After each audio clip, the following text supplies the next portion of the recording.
What do you think about Brian Ross and ABC News? I mean, we've been getting into it this morning. He's now been suspended, and rightly so, and he's accepting responsibility. But look, on Friday, how do you dial this back? The impact where he reports falsely that candidate Trump directed General Flynn to reach out to the Russians, and that this may have led to collusion, and that this may then basically lead to impeachment, which leads the markets to crash.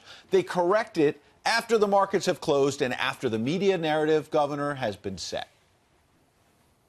Well, ABC first tried to do what they called a clarification, and then they finally realized they'd blown it, and they came out with a full-blown correction. Then they suspended Brian Ross, none of which at all surprises me. Having been the object of Brian Ross's so-called investigative approach to journalism, I found him to be one of the most recklessly dishonest journalists I've ever dealt with, and that's saying a lot because I've dealt with a few. Yeah. But it's what do you really, mean? What do you mean by that? Is it no, anonymous sources? I mean, what's his approach?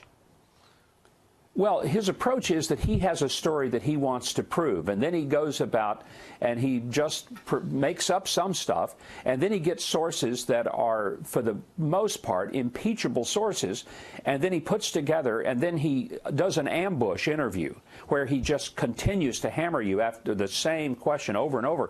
It was so bad in one particular case where he was going after me that the crew, normally, who are agnostic about the content of the news, when it was all over, they said, "My gosh, what's that guy got against you?" It was that kind of moment, and it was ridiculous. He was totally wrong on the facts.